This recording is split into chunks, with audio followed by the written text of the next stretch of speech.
Assalamualaikum warahmatullahi wabarakatuh. Perkenalkan, nama saya Rama Maulana Rahman. Saya di sini sebagai host segmen pertama dalam podcast Di Balik Algoritma. Episode kali ini kita akan membahas topik yang sangat menarik dan penting di dunia teknologi, yaitu algoritma backtracking. Pada kesempatan ini juga kita memiliki seorang narasumber spesial yang akan membantu kita lebih memahami konsep ini, aplikasi serta tantangan yang ada. Sebelum kita mulai, hari ini saya akan menjadi pemandu Anda untuk mengupas tuntas mengenai algoritma backtracking. Sebagai pengantar, algoritma ini adalah metode yang digunakan untuk mencari solusi optimal dengan mencoba semua kemungkinan yang ada secara sistematis. Algoritma ini memiliki banyak aplikasi dalam kehidupan sehari-hari, terutama dalam pengembangan perangkat lunak dan pemecahan masalah yang kompleks. Tanpa berlama-lama, mari kita sambut narasumber kita hari ini, yaitu Asep Suherman. Kepada Asep, silakan. Aduh, baik Kang Rama, terima kasih ya telah menyambut saya dengan baik. Ya, saya terima kasih. Oke, gimana Kang Rama? Sehat? Alhamdulillah sehat. Gimana? Ada apa Kang Rama? Ada yang mau dibicarakan atau apa gitu? Baiklah, Pak Asep. Ya, siap. Pak Asep aja manggilnya atau gimana Pak Asep? Asep aja, Asep, karena kan oke. kita seumuran gitu ya. Asep. Ya, kakak Baik. sini kan yang paling tua. Ya, baiklah. Oke. Untuk memulai, mari kita bahas sedikit mengenai mengapa algoritma sangat penting dalam dunia teknologi saat ini. Algoritma memungkinkan kita untuk menyelesaikan masalah dengan cara yang lebih efektif dan efisien. Dalam banyak kasus, kita dihadapkan pada masalah besar yang memerlukan pendekatan yang tepat, dan di sini algoritma backtracking berperan. Pada Pak Asep deh Pak Asep. Ya. Lebih Pak Asep gitu ya. Ya. Ini aja. Iya kan. Bisa jelaskan lebih mengenai algoritma backtracking? Oke, tentu ya algoritma backtracking ini memang sangat berguna dalam berbagai konteks dalam kehidupan sehari-hari kita, karena kita bisa menemui sebuah penerapan dalam hal-hal seperti pemecahan teka-teki, terus juga pengaturan jadwal lah ya, terus juga kayak pencarian rute terbaik. Misalnya kita mau mencari rute terbaik jalan gitu di Maps gitu kan, sekarang udah ada backtracking. Bahkan backtracking ini udah ada di AI gitu, pengembangan AI. Jadi intinya di sini backtracking ini adalah metode untuk mencari sebuah cara untuk berbagai kemungkinan dan memuat jika menemukan jalan buntu gitu. Nah, kemudian backtracking ini berperan untuk pendekatan yang berbeda. Jadi ini Kang Rama. Jadi backtracking ini membantu kita untuk mencari solusi, mencari akal permasalahan. Cara tercepat gitu. Cara tercepat, tapi bukan cara tercepat, karena backtracking ini belum tentu cepat juga gitu. Karena gimana kita mencarinya. Kalau misalkan mencari masalah yang konteksnya besar, ya bakalan lama gitu. Tapi backtracking ini bakalan optimal banget gitu. Menarik sekali. Jadi backtracking ini memberikan fleksibilitas gitu, Nah, maksudnya. itu ya kan. Dan menangani berbagai jenis masalah gitu. Ya. Ya, bisa dibilang salah satu contoh sederhana dari algoritma ini adalah saat kita bermain teka-teki, sudoku. Ya, betul ya. Jika kita salah menempatkan angka gitu kan, sudoku kan harus 1 sampai 9 gitu baris ketikanya kan. Betul Kan? Nah, sekarang bisa jelaskan lebih lanjut lagi gitu kan? Apa saja jenis-jenis algoritma ya populer yang sering digunakan? tentu bisa. Backtracking ada beberapa, ada 3 macam ya. Ada algoritma pribadi, algoritma dynamic programmer, dan juga David and Conquer. Jadi setiap algoritma ini memiliki kekuatan dan kelemahannya masing-masing. Misalnya gini nih, kita ambil lagi ya contohnya algoritma Grady. Grady ini cenderung cepat. tapi kelemahannya itu ya tidak optimal. Seperti apa?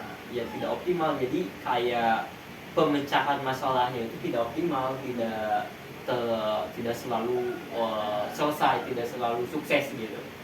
Sedangkan debt tracking ini adalah sebuah dimana dia itu lambat tapi optimal gitu. Paham sampai sini kan kawan? Bisa Ya, jadi debt tracking ini emang lambat untuk mencari sebuah persoalan masalah, untuk menyelesaikan persoalan masalah, tapi debt tracking ini juga optimal banget gitu kita gunakan. Iya, jadi sangat lamanya itu gimana kita mencari solusinya, gimana permasalahannya juga. Ya mungkin teman-teman kita di belakang layar ini ada sesi tanya jawab ya Pak Cep ya. Tanya jawab. Dari sesi tanya jawab dari Takut nih pertanyaan tanya nih. Ya mengenai algoritma backtracking aja gitu Pak Cep. Berhubungan gitu. Ya mungkin ya Kang, saya ada pertanyaan ya. Jadi apa sih perbedaan antara algoritma backtracking dengan algoritma brute force? Nah, kan algoritma backtracking itu kan ya banyak gitu kan ya Kang ya. Banyak. Nah, mungkin ada apa perbedaannya dengan algoritma brute force? Brute force. Oke, perbedaannya mungkin brute force ini lebih menguji semua kemungkinan solusi tanpa memanfaatkan informasi tentang kondisi masalah. Oh jadi diacuhkan gitu gimana? Diajukan ini biasanya memakan waktu lebih lama juga. Jadi kayak apa kan? Iya, karena tidak ada pemangkasan solusi yang valid gitu. Oh jadi misalkan kita mencari apa kan? Coba contohnya Misalkan pen apa? Baju gitu apa? Iya, misalkan kita mencari baju ya. Nah, si brute force ini kan memungkinkan solusi tanpa memanfaatkan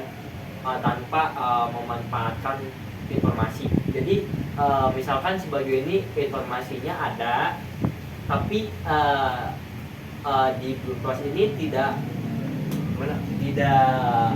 menentukan Misalkan baju apa gitu? Ya, apa gitu.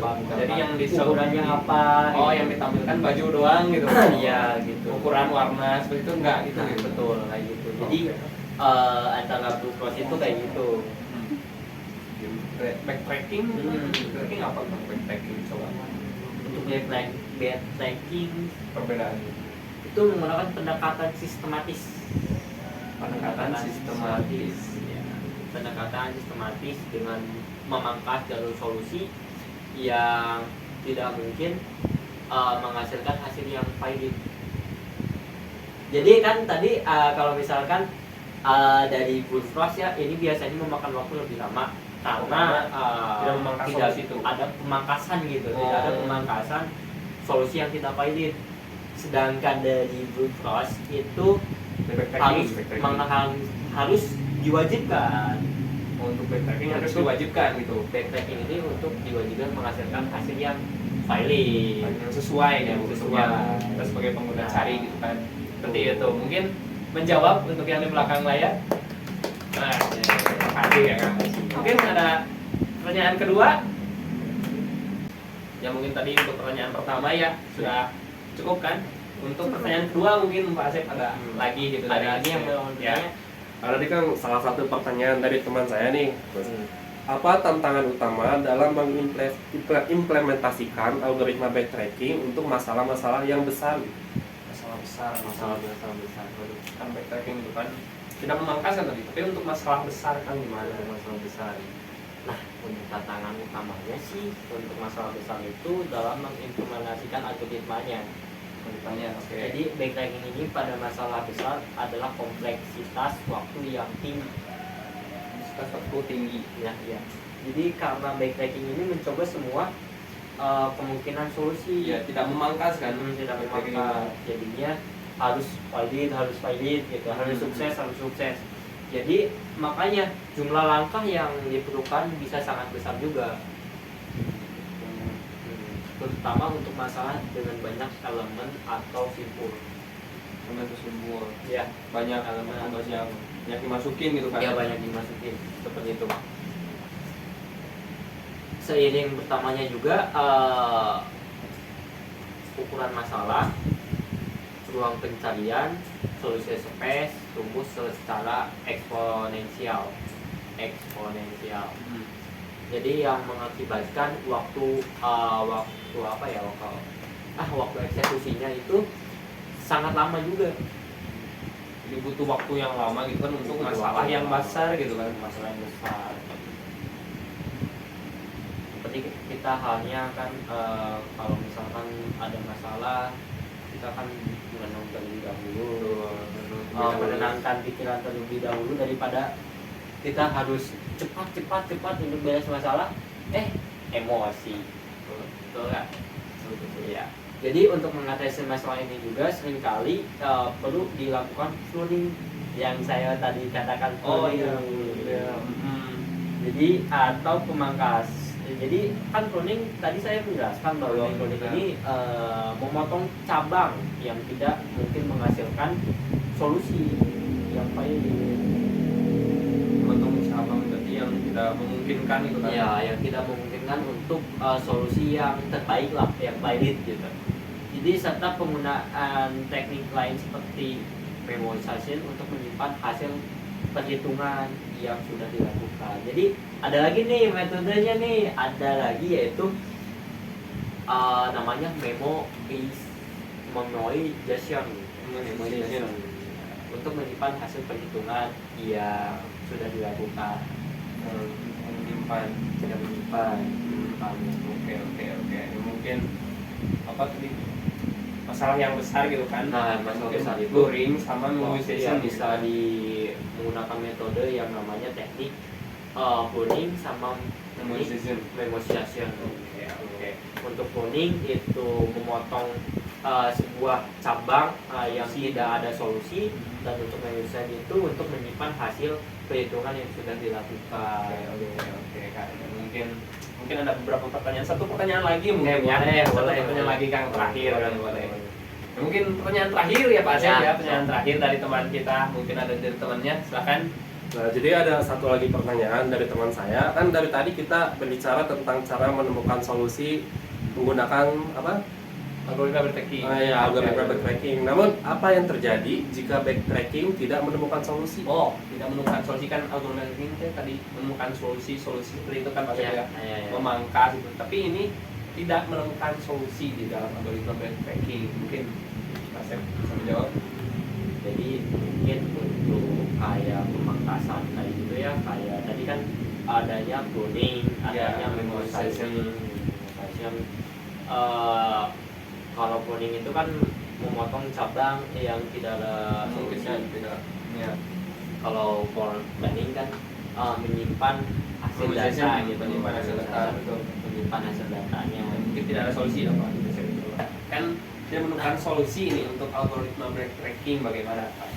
Nah, jika sebuah algoritma backtracking tidak menemukan solusi, itu berarti